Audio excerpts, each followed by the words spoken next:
नमस्ते, मेरा नाम शुभम है और आप मुझे ब्रेन ऑफ बिहार पे देख रहे हैं। बहुत लोगों को कन्फ्यूजन है कि मेंबरशिप फॉर्म और शेयर फॉर्म एक ही होता है। वो सहारा कंपनी में हो सकता है, लेकिन दोनों दो चीज़ है। मेंबरशिप वही होता है कि अगर किसी भी सोसाइटी या किसी भी इंस्टीट्यूट, जैसे हम मेंबर हैं institute of cost accountants of India, जो मिनिस्ट्री ऑफ कॉर्पोरेट अफेयर्स के अंदर आती है, और हमको मेंबरशिप लेने के लिए फाइनल एग्जामिनेशन पास करना होता है और मेंबरशिप का एक चार्ज होता है जो कि एनुअली लगता है, उसको एक्टिव रखने के लिए तो हमको पे करना रहता है। उसी तरह से सोसाइटी में भी अगर आप पैसा जमा करते हैं तो पहले आपको मेंबर बनना पड़ेगा उसका, तो मेंबर आप बन गए, लेकिन मेंबरशिप के बाद अगर उसमें एफडी रखना चाह रहे हैं तो उसके लिए आपको शेयर होल्डर होना पड़ेगा। ऐसा एक आदमी फोन करके हमको सजेस्ट किया कि ऐसा ही नियम सहारा सोसाइटी के है, हमको ये कोई दिक्कत नहीं है। तो उसमें क्या किया जाता है कि ये मेंबर आप हो गए तो उसके बाद एक शेयर 10 रुपया का आपको अलॉट कर दिया गया, तो आप शेयर होल्डर भी हो गए। और याद रखिएगा, मेंबरशिप तो आप दे दिए, वो तो उसका इनकम है सोसाइटी का। शेयर में जो आपका पैसा लगा वो बैलेंस शीट में कैरी फॉरवर्ड होता है कि इतने इसके शेयर होल्डर है। और मेन, जैसे अब कंपनीज एक्ट में जाइएगा तो शेयर भी 2-3 तरह के होते हैं, प्रीफरेंस होता है, इक्विटी होता है, रिडेमेबल होता है, बहुत सारा होता है, लेकिन इक्विटी शेयर होल्डर को आप लोगों को जानना है। मेन मालिक कंपनी का इक्विटी शेयर होल्डर ही होता है। वैसे ही सोसाइटी का अगर एक शेयर आपके पास है तो 50% से ज़्यादा जिसके पास शेयर हो जाएगा वही मालिक हो जाएगा। तो क्या होता है कि जब सेबी में रजिस्टर्ड होती है कंपनियां और उसका शेयर का सेल परचेज होता है इसमें स्टॉक एक्सचेंज में, तो उसमें क्या करता है सरकार हो या चाहे जो भी प्राइवेट कंपनियां जो लिस्टेड हैं, 51% शेयर अपने पास रख लेता है और 25 से 30% या 40% शेयर को लिस्टेड करा दिया आपका सेल परचेज के लिए। उसी शेयर का आपका परचेज और सेल रोज चलता है। जो लोग अभी शेयर में पैसा लगाते हैं, ट्रेडिंग करते हैं, 51% शेयर सेफ है सरकार के पास, क्योंकि अगर किसी के पास पैसा हुआ तो टोटल शेयर एक ही दिन नहीं खरीद ले वो तो मालिक वो हो जाएगा। खैर पैसा तो बहुत ज़्यादा लगेगा, कोई किसी का कैपेसिटी उतना नहीं है कि एक ही बार किसी एसबीआई चाहे एलआईसी का शेयर टोटल 51% खरीद ले। पहला नंबर, तो कब खरीदेगा? जब वो बिक्री के लिए अवेलेबल रहेगा। तो 51% को तो ऑलरेडी रिजर्व कर दिया गया है। जो ट्रेडिंग चल रहा है वो 25% का चल रहा है, जो कि लिस्टेड किया गया है कि इतना शेयर हम स्टॉक मार्केट में लाके रख दिए जो इसका खरीद बिक्री चलेगा, और जो प्रॉफिट होगा तो प्रॉफिट का हिस्सा मिलता है डिविडेंड के रूप में कंपनी के शेयर होल्डरों को। और जो पैसा मान लीजिए कि हम शेयर में नहीं लगा कि एफडी कर दिए किसी कंपनी में, तो एफडी पर ब्याज फिक्स हो जाता है कि हम 9% पे किए 10%, तो उतना हमारे कंपनी के परफॉर्मेंस से कोई नहीं फर्क पड़ता है, 9% हमको मिलेगा। कंपनी का परफॉर्मेंस कुछ उससे कम भी नहीं हो सकता है, ज्यादा भी नहीं हो सकता। ये हो गया एफडी। जो ओएफसीडी बोला जाता है, सहारा रियल एस्टेट का जारी हुआ था, तो यही था ऑप्शनली कन्वर्टेबल डिबेंचर ऋण पत्र लिया गया था कि इसको अगर ऑप्शनल दिया गया था कि अगर फ्यूचर में इसको शेयर में भी कन्वर्ट किया जा सकता है, इसीलिए ऑप्शनली कन्वर्टेबल डिबेंचर उसको बोलते हैं, जिसको ओएफसीडी आप लोग देखते हैं। अब आ जाइए सोसाइटी पर। सोसाइटी का एक शेयर आप ले लिए, कोई दिक्कत नहीं है। अब शेयर होल्डर हो गए, उसमें आप एफडी किए हुए हैं। अगर सोसाइटी में कुछ होता है, अच्छा होगा तो आपको डिविडेंड मिलेगा, नहीं होगा तो ये जो इक्विटी शेयर होल्डरों का पैसा होता है वो कभी वापस नहीं होता है। ये चीज आप लोग ध्यान रखिए कि शेयर में पैसा लगाएं, जब वापस ही नहीं लगाने से फायदा, आपको डिविडेंड मिलते रहेगा। इसीलिए किसी भी कंपनी में शेयर में पैसा लगाते समय सोच समझ के लगाना चाहिए। अब आप लोग पूछिएगा कि तब ट्रेडिंग हो रहा है, वो कैसे हो रहा है? तो ट्रेडिंग में एक बार शेयर इशू हो गया, पहली बार इशू होता है, उसको आईपीओ बोलते हैं, इनिशियल पब्लिक ऑफरिंग। तो उसी समय आप उस शेयर को परचेज कर सकते हैं। उसके बाद वो आप जो लिए थे उसी को एक दूसरे का आप बेचिएगा तो दूसरा आदमी खरीदेगा, दूसरा बेचेगा तो तीसरा खरीदेगा। नया नहीं जारी हो रहा है। उसी शेयर कभी हमारे पास है, कभी इसके पास है, कभी उसके पास है। जो जिसके पास जो खरीदना चाहता है वो खरीदता है, जो बेचना चाहता है वो बेचता है स्टॉक मार्केट के थ्रू। लेकिन अब ये बोलिएगा कि वही हमारा 10 रुपया जो हम शेयर में लगाए थे वो हमको वापस मिल जाए, तो वो ऐसा नहीं होता है।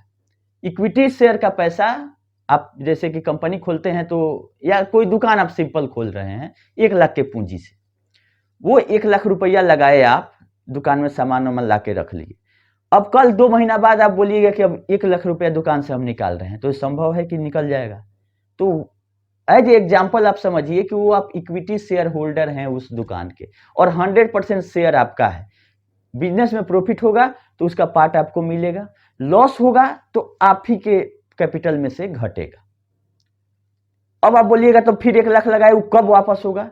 तो जो पूंजी आप 1 लाख रुपया लगाए वो कभी नहीं वापस होगा, दुकान अगर चलते रह गया तो।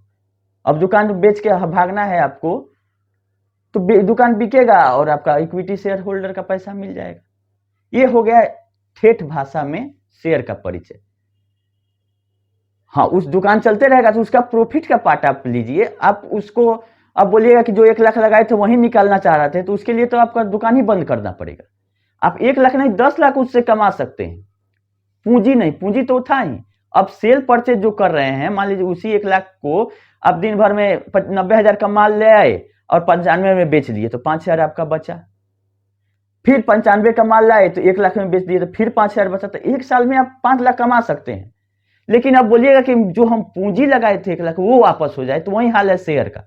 आप इक्विटी में लगा दिए तो कंपनी लिक्विडेट करेगी, तब आपका सबका पैसा देने के बाद जो बचा हुआ आपका।